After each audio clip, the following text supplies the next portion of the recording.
Before we start the show, let me first tell you what Gravy on the Side is all about. It's real simple. It's for those in the restaurant bar industry that work endless hours to make chaos seem effortless in a high-pressure setting, with the expectation of being treated respectfully and fair, which is not always the case. It's for those that have bigger dreams than just being someone else's bitch.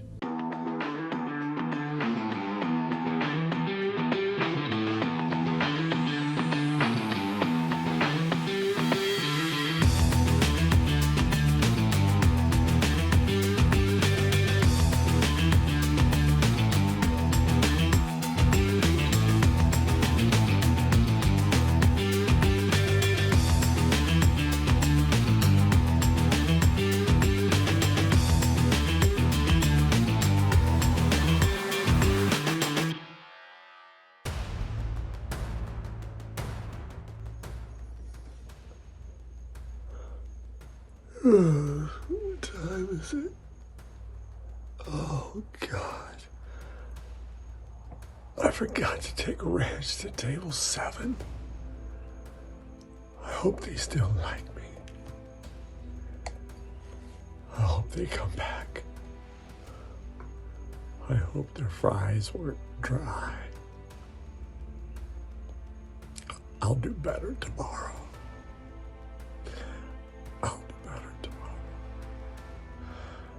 I forgot the ranch on table 7, and I just had a nightmare.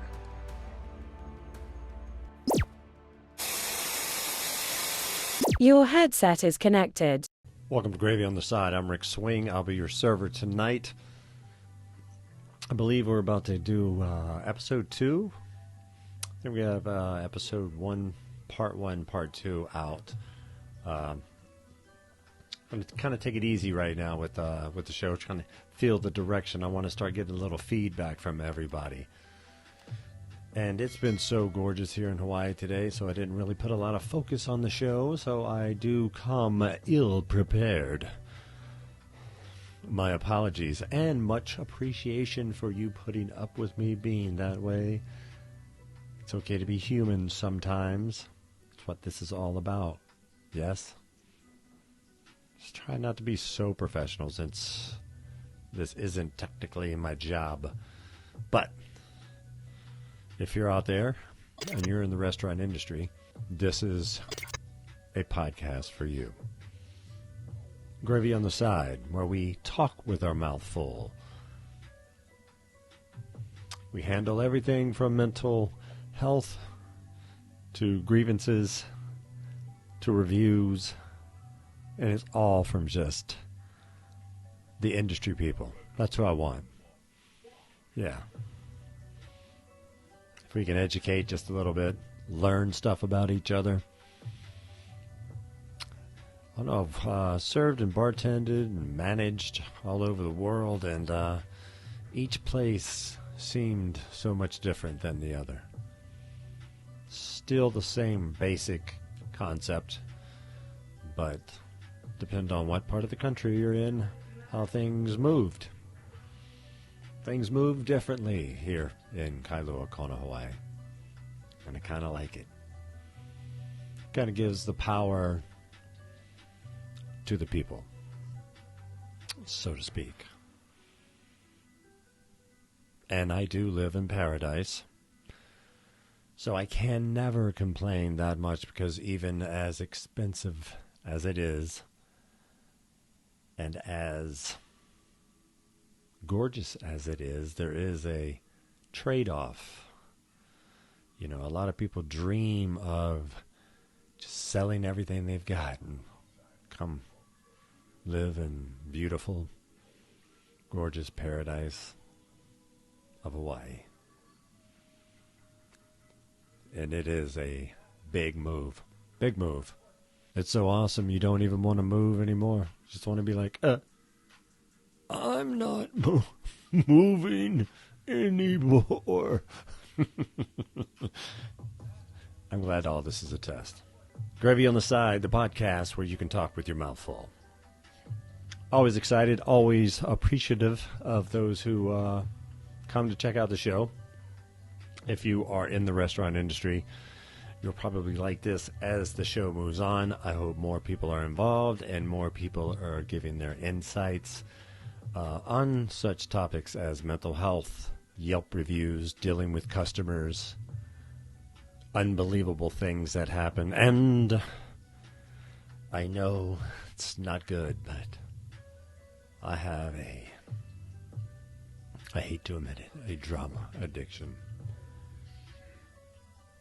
So if you have any drama concerning anything, especially on the big island of Hawaii, I know drama at Supercuts all across the island. I know drama at Island Naturals. I know drama at every restaurant that you even know. Because I get calls, I get emails, even on the mainland. I don't know what it is. The people like to privately tell me things that are going on in the restaurant. And I try to be biased as possible. And I try to let someone know that whoever they are referring to has no idea what they're talking about. Sometimes that's managers. I'm pretty hard on managers. You got to be damn good in this industry to be and considered a general manager in my book. I mean, pretty much you have to be the badass of the badass in the restaurant. Sorry. That's the position. That's the leadership position. I didn't make it up. That's the rules. It's your ship. You're the captain. Steer it. You even got your second mate. Your AGM. You got your first mate. You got your breakfast manager. Oh, yeah, and everybody on the mainland. I know a lot of people in the restaurant industry worked in places that, or have never worked in places that had breakfast. And that's a little different thing for me. You know, because I do a brunch. When brunch is where it's at. If you are going to do breakfast, you Sunday brunch, and get out the mimosas. Just get them ready. Get the mimosas, get the Bloody Marys, get the coffees. Get it all ready. They're going to have 8 drinks in front of them. Each of them. It's going to look like a chandelier on the table. Especially if you have a shitty server that doesn't clear the dirty glasses. Just glasses everywhere. Look at these alcoholics. Would you like another 1,000 bottles? If you are in the industry and you do that, don't do that. Clear your dirty glasses. The bartender needs them. They need them. They got to recycle them. There's not a lot of, especially in restaurants with not a lot of space. So everybody looks after each other. I know there are times when it gets busy and you're trying to, but just don't break down your service steps. Nope. This is not a teaching video. No, we won't go into those things like that. I was just talking about working breakfast. It's a little different.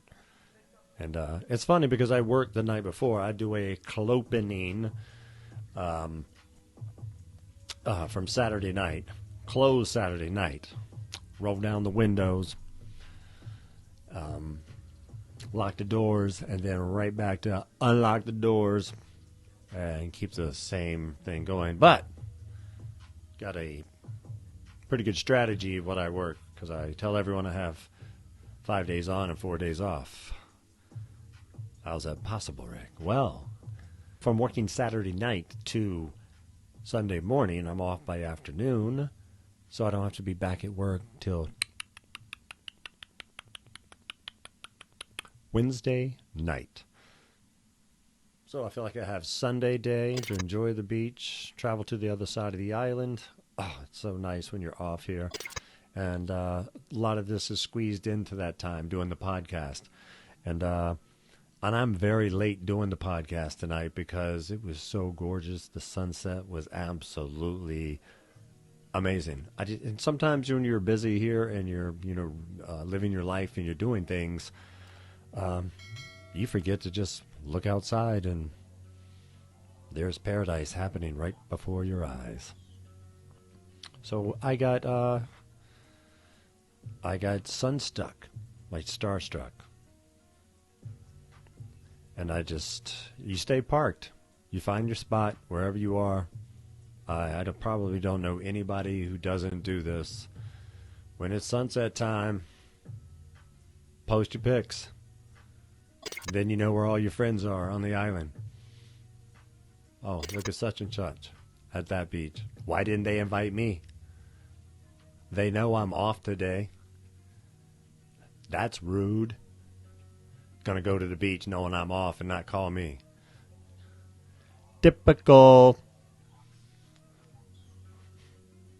Everybody has their plans. Everybody has their friends. And that's a big problem. I love everybody. I love to go out and I love to have fun. And I'm not drinking right now. I'm not even going to say if I am or if I'm not. I don't think about it right now. Just not even a thought in my head. But I still miss my friends and I could still chit-chat with people who do have cocktails. I know people who can handle it. And I'm like the perfect one to go out with. I'm your designated driver. How hard is that? Use me. I mean, well, he's fun. He's funny. He can drive us. That's a great combination. Yes, he'll judge you too. Yes, that's okay, though. Let the judging kind of just be friendship judging. No, just kidding. Take you to the beach. I'll take you to the beach. I'll take you top of Mauna Kea. I'll take you to Waipio Valley. I'll take you to Kalapana. Yeah, that's my spot. Anyways, sorry for getting the show started off a little late. Hope you don't mind me playing a little music in the background. It just helps me concentrate because my brain's always going 1,000 miles an hour and I can't speak the words fast enough to get my thoughts gathered. So, I'm going to choose to be happy real quick and have another sip of coffee. And there's a odd coffee addiction going on with me. And I kind of love it. Yeah, it's like an old man's Adderall. I know it can't last forever, but I get a lot done. I enjoy it. I don't think I ever have woken up with a coffee hangover. I do wake up with a coffee craving. I don't get grumpy, though. I'm not a grumpy coffee person because I know it's there. It's coming. I even wait an hour or two before I even have my coffee if I'm off. I mean, you don't control me, coffee. I'll have you when I'm damn ready. When I'm damn ready. And I'm damn ready. Maybe I'll do a morning routine for you out there. Hope you like push-ups. I'll challenge anybody to a push-up contest. I'll fly you and a friend to the beautiful big island of Hawaii to challenge me in a push-up contest. I will do 500 push-ups to every 500 push-ups you do. I swear there's nothing in that coffee. There's nothing in that coffee at all. And I hope you don't mind. I like the... I don't know if any of this is going to be in the first episode, but I like the behind you. If you're in the restaurant, you already know, and I thought it was kind of clever, small kind clever, to have it behind me.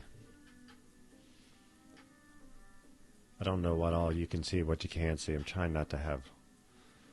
I'm glad you don't see what's outside of the frame. But it's very professional. I'm going to try to make it... my goal is to add something to it each week and try to compact it into 30 to 40 minutes. If you have ideas and you like 30-minute podcast or 40-minute podcast, or if you like just little clips, let me know what you prefer. Just kind of want to get some stats on, the attention span of servers. Our attention span is if you're not entertaining us fully for every minute that you have, is we will take over the entertainment part ourselves, and we'll start that ball rolling. That's what we do. I think that's why I gravitate to restaurant people. I'm like, oh, Danny's taking the driver's seat. Okay, all right, Danny, and I'll sit right next to him in the passenger seat. Ride right along with him. Words battling back and forth. Yeah, that's where it's at. And we're going to cover some things like customers' complaints today. I don't know what all the stress is about when people go out. There's nothing we can do. And this is where if you're out there and you see your manager stressing and just being overwhelmed, and you even see them losing themselves a little bit, have some understanding there, even if they have these anger outbursts, because they have lost themselves a little bit by trying to wrangle this monster of post-pandemic workforce and quality of work. It's almost a phenomenon, is what I would call it. It's very interesting. I guess I habitually have been a great employee whenever I step foot in the door. And that's who I like too, because it is kind of competitive with me, with what I do. Especially in a youthful industry. I like to really show the youth that are coming, because when I see 18, 19, 20-year-old servers and then eventually bartenders, I'm super impressed, because that's where I see people grow, especially an 18, 19, 20-year-old. Like you can see their confidence grow as they understand the job that they're doing and the prioritizing that they can do and how they can approach people in a more adult way and not so timid, because you get that a lot of times. I know I was super nervous because I was nervous to do what I've never done before, talk to strangers and get orders. And then I got so comfortable with it, almost like doing this. I'd get just so comfortable with it that it just became natural. Although I didn't used to have anxiety attack or panic attacks, and I had one the other day at work, approaching a table, and it can hit you so quick, pow, and it was there. And that's one of those things that I almost had to yell myself into talking. Like, aloha, can I get you two something to drink? Yeah, it was bad. It was bad.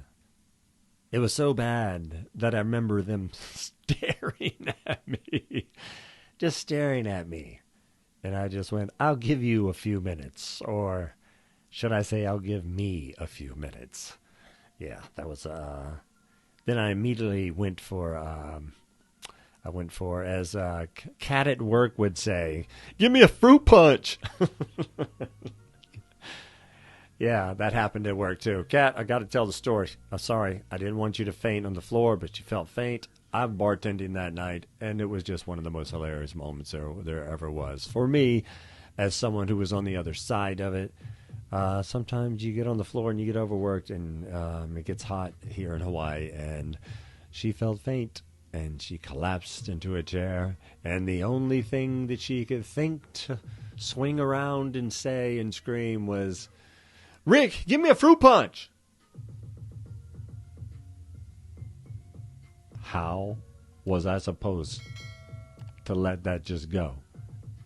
Oh, yeah, I got the fruit punch. Yeah,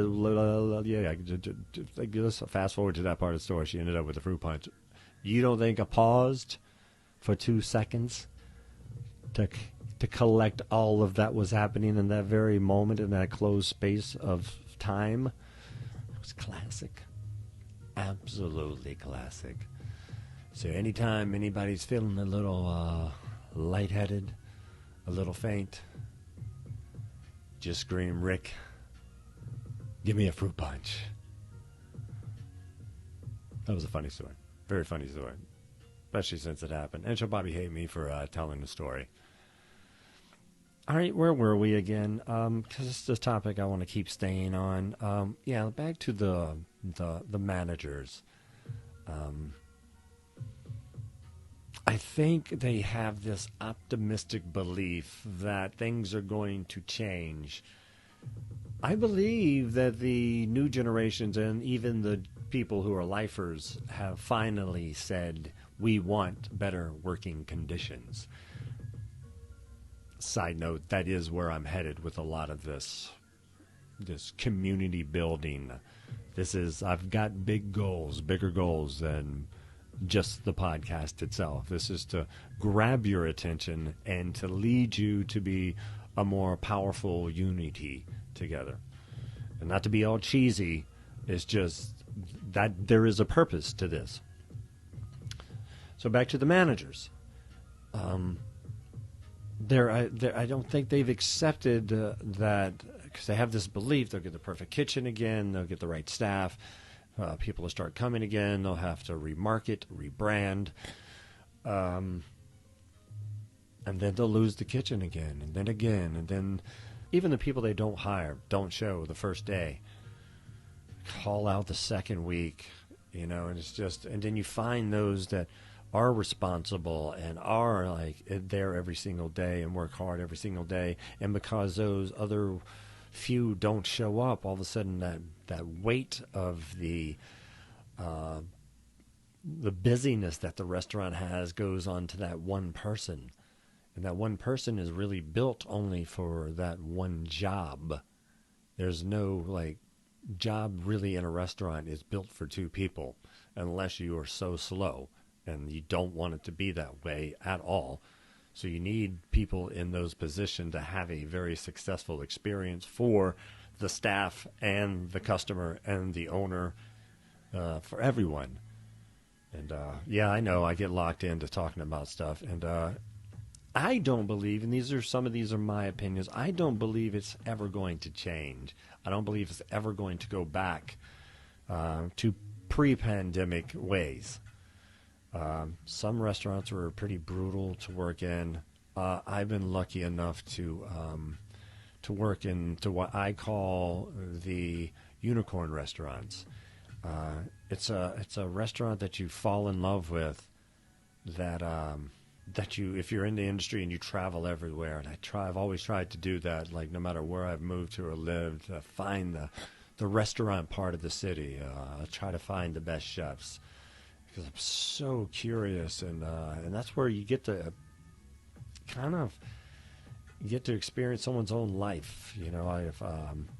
One place was here in Hawaii, of course, my favorite restaurant on the planet Earth. Anybody who talks to me knows it's in Hilo. It's downtown, Moon and Turtle. I'm just going to tell everybody. Absolutely the most amazing restaurant I've ever experienced or got to work for. These are like solid people.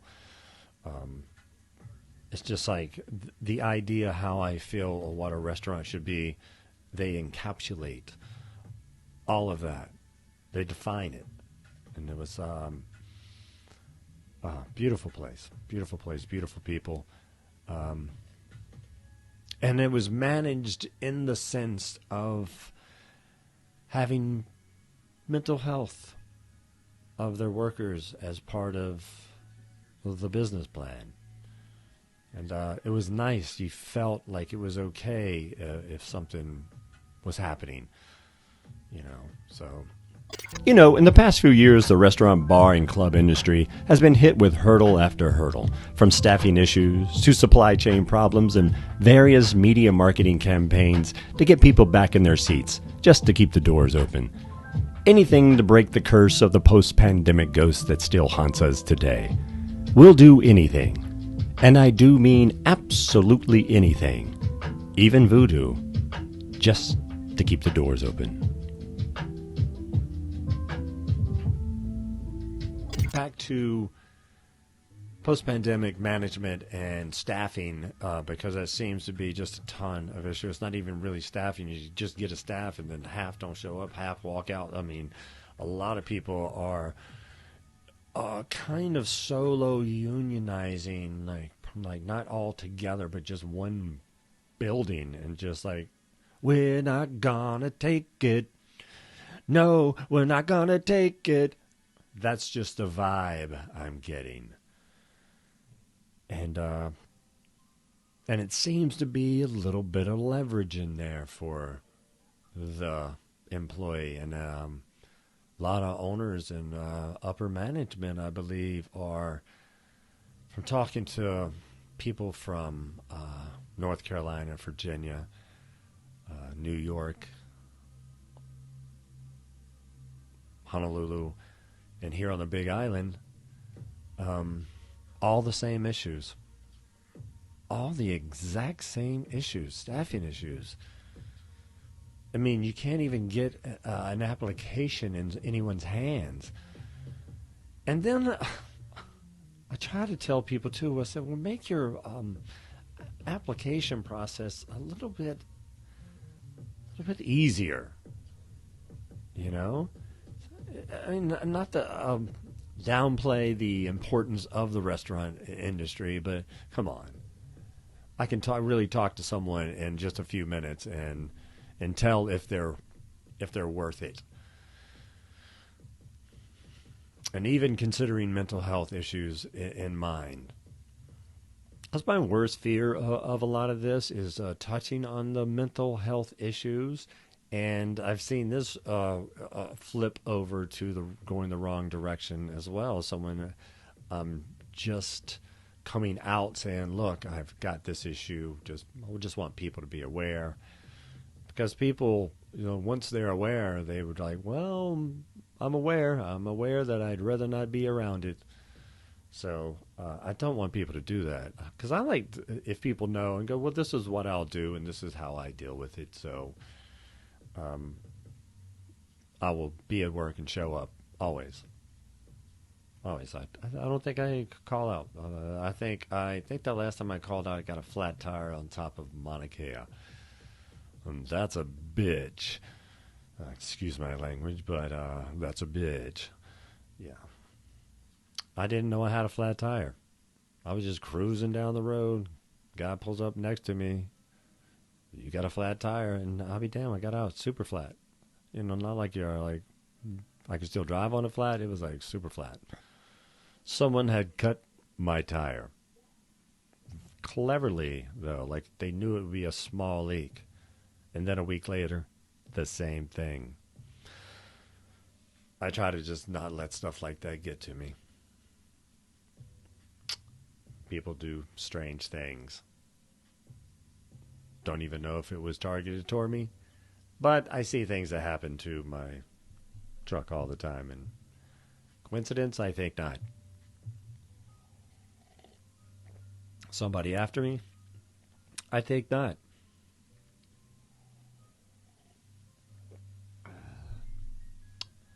Somebody? I don't know. I have no idea. Well, welcome to Gravy on the Side. Still want to be on the topic of, will we get back? Not only get back to how restaurants were, and I don't want to be nostalgic or anything, but there was an era where restaurants were golden. And I got the opportunity not only work in so many, but to visit so many. And it was, the only sad part was I lived in a few cities where they just had some of the most brilliant concepts, ideas, just amazing drinks, cocktails, and food. And some of them didn't make it.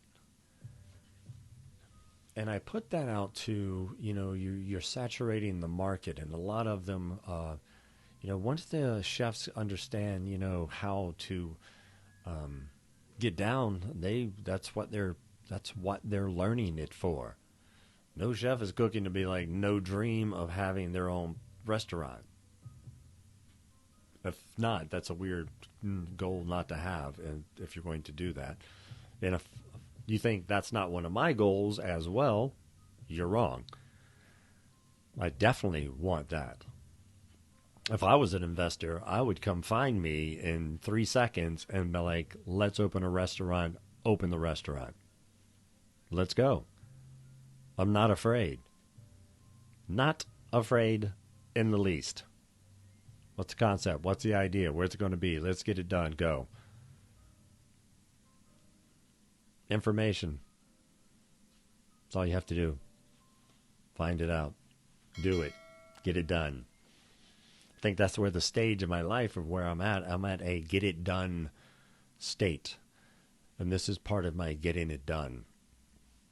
Because along the way in me building my own personal business, I want to incorporate this into it so it can translate into authentic love for the restaurant industry. It is. It's been so much fun. It's so hard to walk away from that. The best people in the world, and I got really lucky. The people that I've met in New York, D.C., Richmond, Virginia Beach, Raleigh, Vegas, California, they all seem to be the best of the group that I still communicate with to this day. Everyone knows if you message me or call me, there's a good chance I'm going to answer and respond immediately with something, even if I'll respond in a sec. And I don't know, I love my friends. I love my friends enough to keep that line open all the time. That's a big reason why I do this too. You know, a lot of my friends probably don't know me to have this much gray hair. I was looking at some pictures just a few years ago here in Hawaii, and I was like, oh, it's been a stressful ride here. But my friends are like the coolest friends that I relate to, and it's like, oh, these are my people. Well, I'm their people. They're just so damn cool. It's kind of cool to be able to just talk to people and be vulnerable. I like opening up to people like that, and all the people that I meet and have friends with are all been in the industry. It's like the industry teaches you real quick how to be a real person, and how to treat everyone, be respectful, and judge respectfully. Sorry. Stereotyping is a little bit a part of life. Not bad stereotyping. But you let it go. What do you think? Do you think things will change? You think we can get back to that going out and eating and really experiencing this tremendous service? And I do, I have to agree, everywhere I go, service is, and it depends. That's why it's so important to know who's serving. I know exactly if I go into a restaurant, especially ones here in Kona, Hawaii, and Hilo. I particularly already know who I want to, because it is about the restaurant, but it's about the service. For me, it is. I feel that that's one of the things that's kind of dropped off over the years, in that anyone can do it mentality. Get her, we can train her, we'll teach her. Because some of the old school people, it'll burn you out. I can see it. I can see it in individuals, especially in their mid-30s, late 30s, early 40s, and they're still in the industry, that panic to make moves. You know, because life is happening very quickly now. And I tend to gravitate toward those older ones too. Like, and it's good. it's good to kind of find your niche and just go for it. I've seen so many other friends do that too. I still consider those people restaurant people. I do. I consider them to this day because I was like, man, they jammed it out there. They were good. And even though they were good, they're like, I don't do this shit. I'm going to sit in the damn office. Yeah, and I can't do that. I can't do the office. I'm sorry, my friends. I can't. I can barely sit here. I am learning to have an office, though, with everything. Yes, I file things away, do everything by the book. That's the way to be. Makes the anxiety so much better. Okay, well, I want to continue to talk about this staffing issue. Pretty sure it's going to be probably just 15 or 20 minutes of this segment. So, we've talked about management and staffing and how it's been so tough to get everyone there. And there is a secret formula, and this is where I come in, where my business comes in. And I'm not promoting the business here. Screw that. That's just my concept, is start taking people's mental health and life seriously as management owners so that they can in turn take their own life serious. Sometimes someone needs that little nudge, like, look, we're going to make sure you're okay. I mean, and I know that in the workforce you can't, and I got to give this to the workers out there. I love you. This is who I'm doing this for, but please hear me out. Look, we've got leverage right now. We've got leverage against ownership. We've got leverage to schedule. We've got leverage to do a lot of things. We've got so much leverage right now. Only thing we have left to have the full leverage is to work just as hard, so they can't have anything to say. Right? It's like it's not worth it. You work hard, you make them see that it's worth it, and then demand things. And that's how it works. That's how life works, by the way. You do work hard as you get better and more confident. You ask for more things. You're like, oh no, this is, I have too much knowledge, information, and whereabouts to do this for free. And it is. It's knowledge I don't want to let go wasted. Once again, I probably shouldn't be drinking coffee this late. And you know what? I'm not going to. So what I'm trying to get to is, once again, is we've got to take care of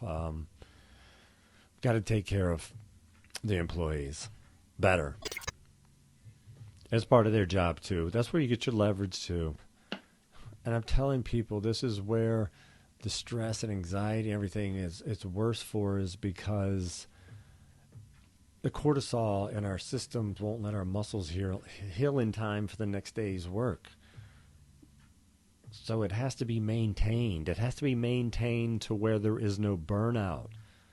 Burnout has to be considered in our job. It has to be considered in our job.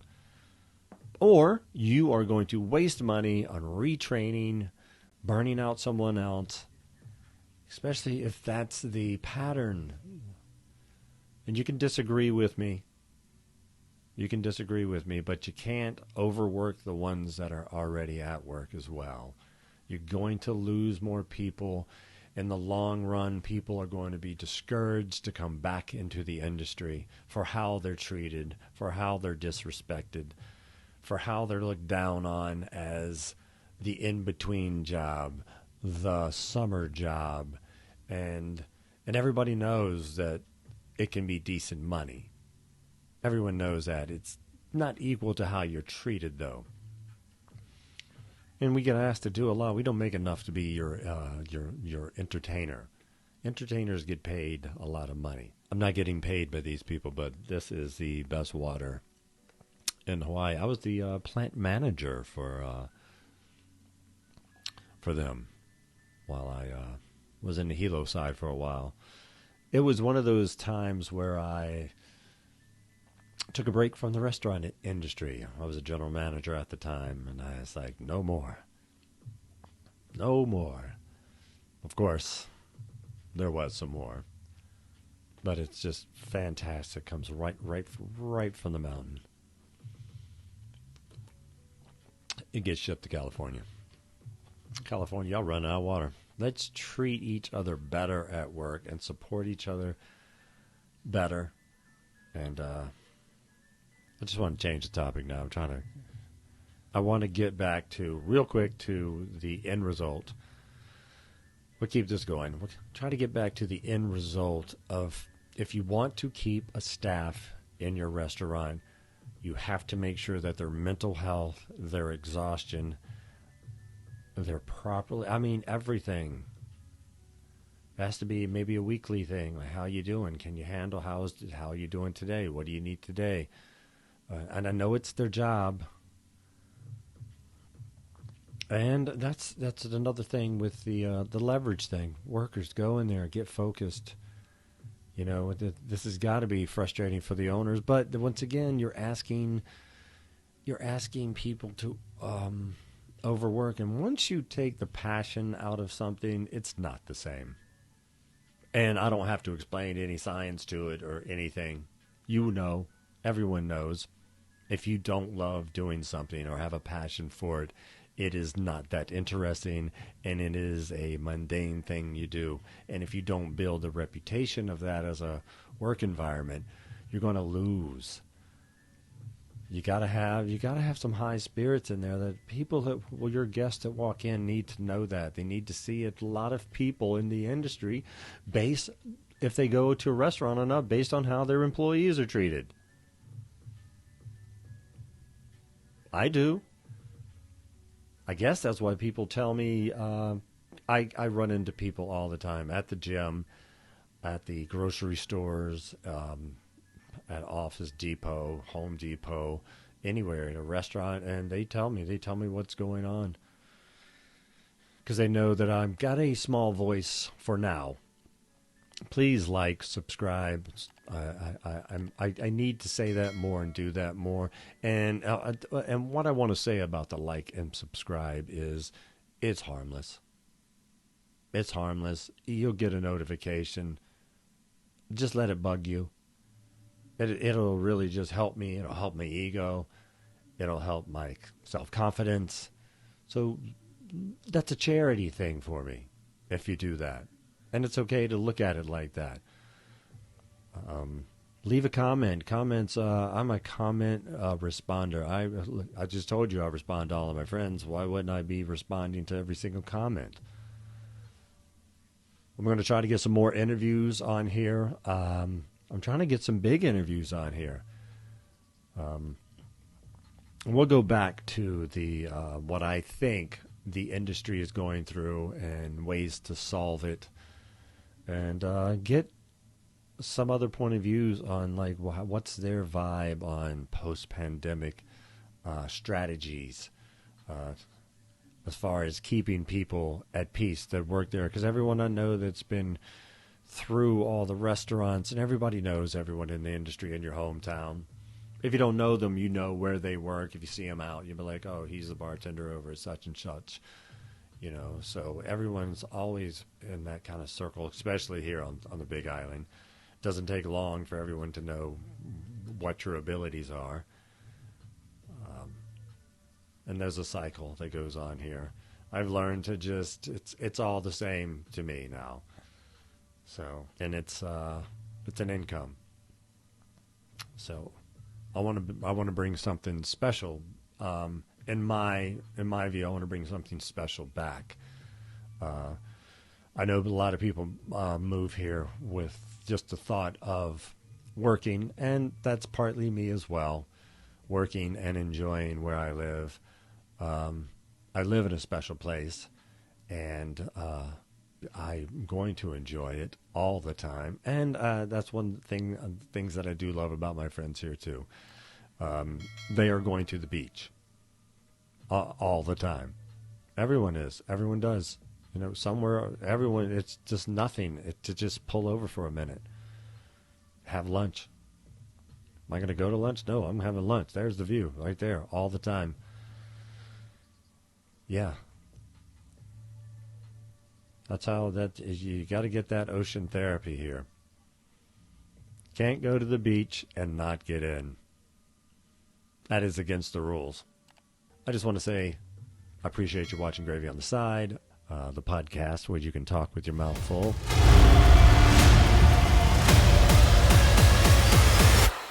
500 push-ups. You do. Sounds good. You guys like that out there? You think that sounds rough and rugged and good enough?